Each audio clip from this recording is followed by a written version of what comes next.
Hi everyone, welcome back to my channel. My name is Roxanne, aka Foxy Roxy, and today we have part 4. I know it's 3 years later, but part 4 of my How to Wine Your Waist series. Now this one is really going to bring everything we have learned all together, and it's going to bring it down nice and grounded because we're going to do it on the floor. Very grounded, very centered, and yeah, I think you're really going to enjoy this one. This position specifically can really help you, like I said, feel grounded. And whining itself really is such a feminine move. And it really helps you connect with yourself, your femininity, your sensuality. It can really heal you.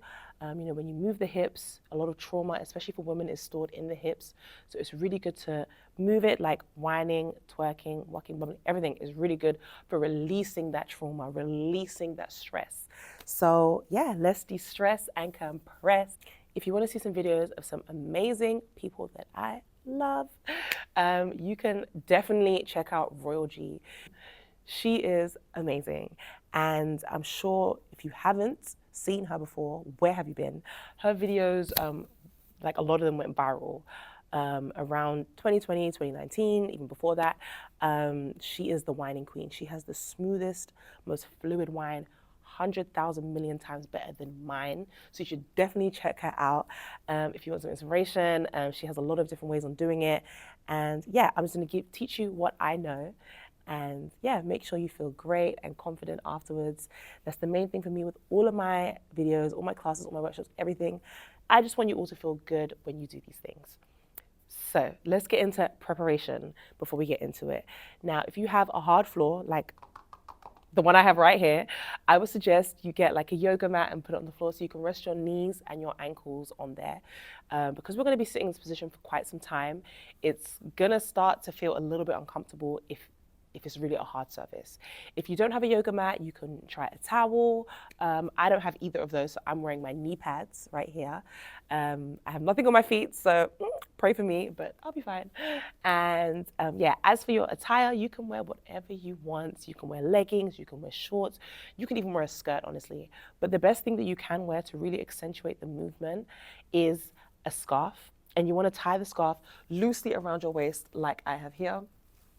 You can put some shorts under it, like I do too, and you're really going to see it's going to help really accentuate the movements, make it look a lot more fluid.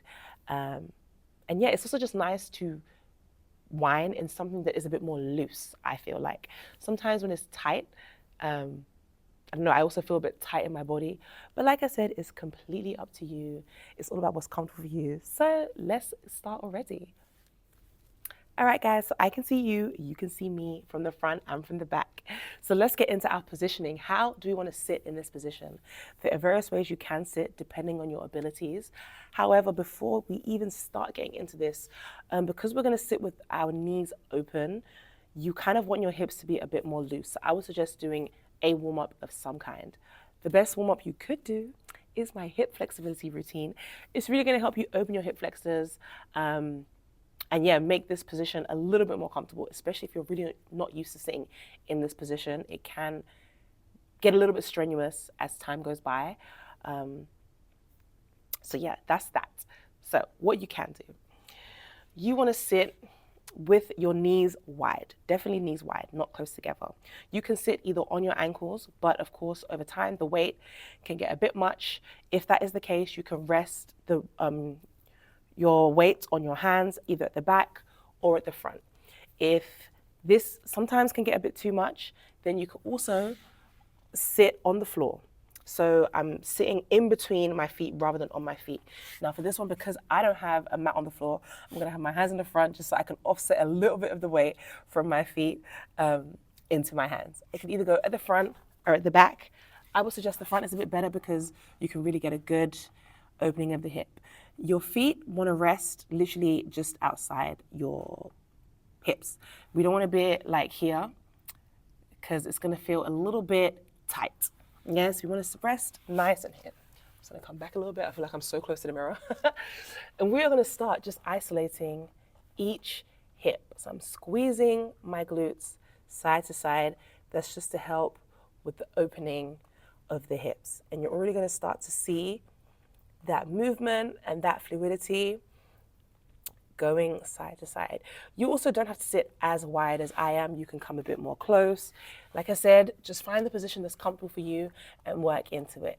So yeah, we're just squeezing side to side, side to side. And now I'm gonna go up and down. So I'm squeezing both, releasing both. Squeezing both together, releasing both. Yeah? So, all right, so now that we've done a bit of squeezing up and down, side to side, we want to connect all those points. So I'm going to go, I don't know where this is, but this way. So I'm going to start squeezing the right. I'm bringing the right cheek up, yeah? Coming up, I want to bring the left up with it, release the right, and release the left. So I'm going 1, 2, 3, 4. We're going 1, 2, good, 3, 4, nice, 1, 2, 3, 4, again, 5, 6, 7, 8. Now I can reverse that, so I can go back, 2, 3, 4, again, 5, 6, 7, 8, nice, 1, 2, 3, 4, again, 5, 6, 7, 8. So that was just the start. If you need to rest a little bit, bring the knees in, close the hips, that's totally fine. And we're gonna try that again. And this time we're gonna go a little bit faster, yeah? So let's open those knees back up.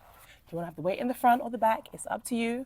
And we're gonna go the original way, just a tiny bit faster. Are you ready?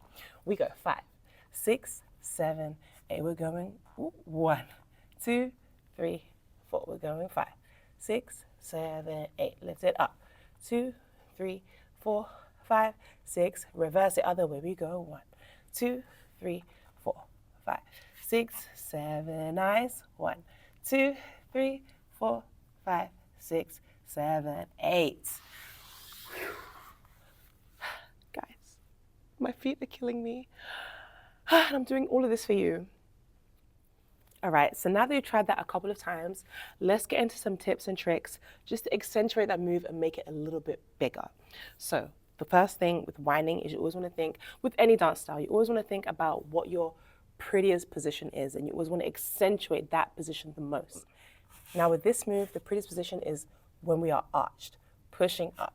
Yeah, so you really want to arch your back as much as you can, really accentuate in the back. So let me show you what I mean by that. I want to really open up in the back. I want to go up and down, up and down. But we're going round, of course. Ti-di-da, ti-di-da. Yeah? The second tip I can give you is to always think you want to have your chest open. So I don't want to round it, because when I start to round it, I get like also that round lower back as well. And in all of these kind of dance styles, you want that back to be super arched, yes? Open that chest out. It's really gonna help make that move look even more sensual and fluid. And it's also gonna help boosting your back flexibility as well. So let's try that one more time. Da-da-da-da-da. We do it slow and we do it fast. We go 5, 6, 7, 8. We have 1, 2, good, 3, 4, nice, 5, 6, 7, 8. Reverse. 1, 2, good, 3, 4, nice, 5, 6, 7, 8. All right, guys, so we did it once, resting our hands on the floor. Let's try it. Just open up. So here I'm gonna rest a bit on my ankles, but I wanna lift my hips up a bit so I have the room to go around. If you wanna move the chest with it, it's okay. But I would suggest not doing that, just because we want to really learn how to isolate the chest from the hips. And once again, it's really gonna help keep the focus right here where it should be, rather than with the chest, yeah? And you can just put your hands here, keep that chest open, and we're gonna ride round 8 times again. So we go 1, 2, 3, 4, we go 5, 6, 7, 8, reverse. 1, 2, 3, 4, 5, 6, 7. Again, we can put the hands up. 1, 2, 3, 4, 5, 6, 7. Switch it. 1, 2, 3, 4, 5, 6, 7, 8. Really nice. So let's just recap exactly what we did. We, first of all, opened our hips a bit. We were here and we squeezed our glutes side to side. up and down just to open those hips. Then we continued in this position, winding round with the weight in the front, just to release it off the knees and the feet a little bit, just to practice. Then we brought it back to the center, knees open, hips off the booty, going round, going round. With this one, you can do a lot with your hands. You can keep them here, you can have them down, you can have them up, you can have them in your hair. There's so many options. It's just like whatever feels good for you. And yeah, the great thing about whining is that there's so many different variations for you to try. So if there's anything else you want and you want more of this, hit me up in the comments below and I got you. Don't forget to like, comment, and subscribe. And I hope you learned something new today, and I hope you had fun, and I hope you feel good, because that's the main thing. Like I said, with all my videos, I want you to all leave feeling hot and feeling more in tune with yourselves. So thank you so much for tuning into this video. And yeah, I will see you next time. Have a wonderful day. Bye-bye.